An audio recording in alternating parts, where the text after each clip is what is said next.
કેનેડાના પ્રધાનમંત્રી ભારતના 4 દિવસીય પ્રવાસે સોમવારે દિલ્હીમાં પ્રધાનમંત્રી મોદી સાથે કરશે મુલાકાત। ભારત કેનેડા રણનીતિક ભાગીદારીના વિવિધ ક્ષેત્રે પ્રગતિની થશે સમીક્ષા। પીએમ તરીકે કાર્નીની આ પહેલી યાત્રા। જૂનાગઢ જિલ્લામાં પણ મગફળીની ટેકાના ભાવે ખરીદી થઈ પણ ખેડૂતોને નથી મળ્યું પેમેન્ટ। તો મગફળી ખરીદી પૂર્ણ થયાને 1 મહિના બાદ પણ નથી મળ્યા રૂપિયા। સરકારી સિસ્ટમની મથામણમાં ધરતીપુત્રોના કરોડો રૂપિયા અટવાયા। મગફળીની ખરીદી પૂર્ણ થયા બાદ 7,000 જેટલા ખેડૂતોને નથી મળ્યું પેમેન્ટ। તો જિલ્લા પંચાયતના પ્રમુખ દ્વારા સરકારમાં કરાઈ રજૂઆત। તાત્કાલિક બાકી રહેલા ખેડૂતોને તેવા રૂપિયા મળે કેવી માંગ કરી। બનાસકાંઠા પંથકમાં ખેડૂતોનું મહાઆંદોલન રંગ લાવ્યું। કરોડોના ખર્ચે પાઇપલાઇન નાખી સરકારે મલાણા તળાવ ભર્યું। મલાણા તળાવમાં નર્મદાના નીર પહોંચતા ખેડૂતોએ ભાવ વિભોર બની શ્રીફળ વધેરીને જળદેવતાના વધામણા કર્યા। ગોંડલ માર્કેટિંગ યાર્ડના ધાણાની સિઝનની રેકોર્ડ બ્રેક આવક। હાઈવેની બંને બાજુ વાહનોની 3-3 કિલોમીટર સુધીની કતારો લાગી। યાર્ડમાં 1.5 લાખ ગુણી ધાણાની આવક થઈ। બીજી જાહેરાત ન થાય ત્યાં સુધી ધાણીની આવક બંધ કરાઈ। દૂધની બનાવટો બાદ હવે તો લોટ પણ બનાવટી। સુરતમાં ઘઉંના લોટમાં ભેળસેળ હોવાનો ખુલાસો। ઘઉંના લોટના લેવાયેલા નમૂનાઓ ટેસ્ટિંગમાં ફેલ। પાંડેસરાના શિવશક્તિ ફૂડ્સમાંથી લેવાયેલા ઘઉંના લોટનો નમૂનો સબસ્ટાન્ડર્ડ જાહેર। મધ્યપ્રદેશના કુનો નેશનલ પાર્કમાં ખુશીના સમાચાર। માદા ચિત્તા ગામિનીએ ચોથા બચ્ચાને જન્મ આપ્યો। કેન્દ્રીય પર્યાવરણ મંત્રી ભૂપેન્દ્ર યાદવે સોશિયલ મીડિયા પર પોસ્ટ કરી આપી માહિતી। ભારતમાં ચિત્તાઓની સંખ્યા 39 થઈ। ડાકોરમાં ફાગણી પૂનમ મહોત્સવમાં હજારો શ્રદ્ધાળુઓની સુરક્ષા માટે પોલીસ તૈયાર। લાખો શ્રદ્ધાળુઓની સુરક્ષા માટે 2100થી વધુ જવાનો તૈનાત। ડ્રોન મારફતે રખાશે બાજનજર। ડાકોર જવાના પદયાત્રી માર્ગ પર પોલીસનું ક્રોસ પેટ્રોલિંગ।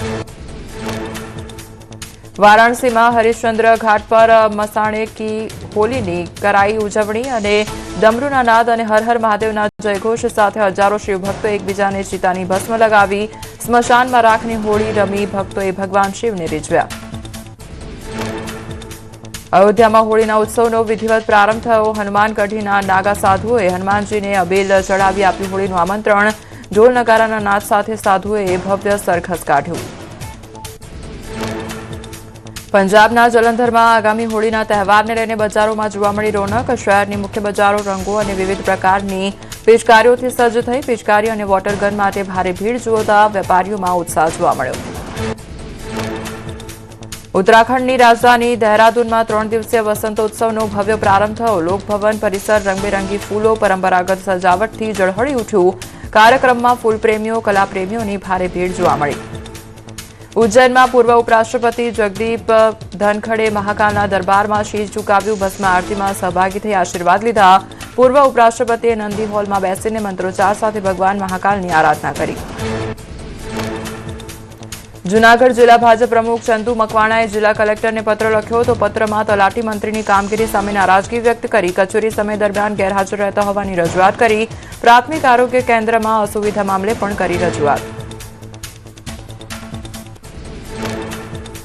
પાલીતાણામાં આવાસ યોજનાના સરકારી નાણાં પરત માંગનાર મહિલા અધિકારીને ફસાવાનું વિવાદિત કાવતરું। 2 આવાસનો લાભ લેનાર લાભાર્થીએ મુન્દ્રાના રુદ્રાક્ષ જ્વેલર્સમાં થયેલા લૂંટના નિષ્ફળ પ્રયાસ અને ફાયરિંગની ઘટનાનો પશ્ચિમ કચ્છ પોલીસે પર્દાફાશ કર્યો। પશ્ચિમ કચ્છ પોલીસે આંતરરાજ્ય ગેંગના 3 સાગરીતોને દબોચ્યા। 14 દિવસના દિલધડક સર્ચ ઓપરેશન બાદ આરોપીઓ ઝડપે।